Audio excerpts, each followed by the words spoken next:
المطالب ديال هاد الناس اللي نشوفوا كاملين، كاين مشكل ديال ارض الجماعه، واحد ما يناهز 1000 دار تقريبا بغا يستحوذوا عليها ولاد الراجل.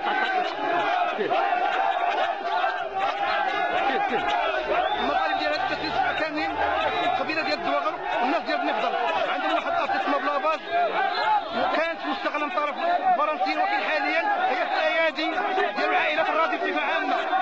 كاين اراضي الجموع اللي حاليا ديالهم هي خاويه، لا بغا يعطوها الناس ديالنا، لا بغا يكريوها، باغيين وعرفوا الطريقه اللي بغا باش ياخذوا الارض هذه هي.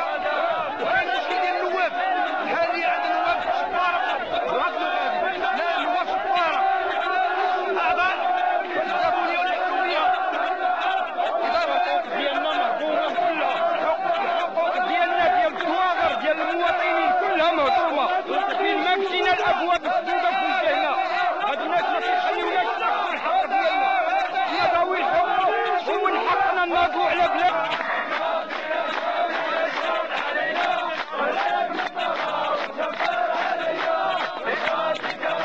لا بغاو ياخذوها ولا بغاو، هذه ديال اش الدواغر ديال الدواغر، جماعه الدواغر.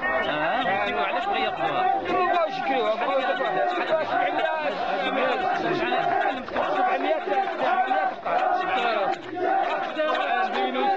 وهذا دابا كتعرف كونترادا مع البوليسيه، شتينا كانت كونترادا مع البوليسيه، ملي سالات البوليسيه قلنا لهم ناخذوها او تيراوغوا كيفاش يخليو داكشي، شتي او تيراوغوا باش علاش باش عيطمسوا عليها ونقولوا ولا حتى جابوا دابا المستثمرين قالوا عطينا هذوك على المسكيه، قالوا عطينا 1000 درهم لواحد المستثمر، ولكن هذا الشيء ما اكدناش عليهم دابا ملي سالات الكونترادا طالبنا كتبنا جميع السلطات، القائد ممتاز، رئيس القرويه، العامل الداخليه.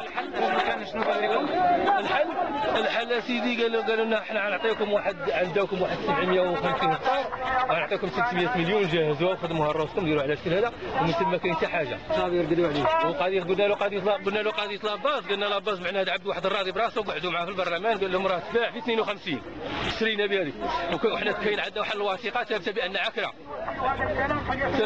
وضربنا واحد العمليه حسابيه بين البلاد واللي مشات 70 مليون لواحد اللي مشاو اللي مضروبه دابا منذ 3 اشهر.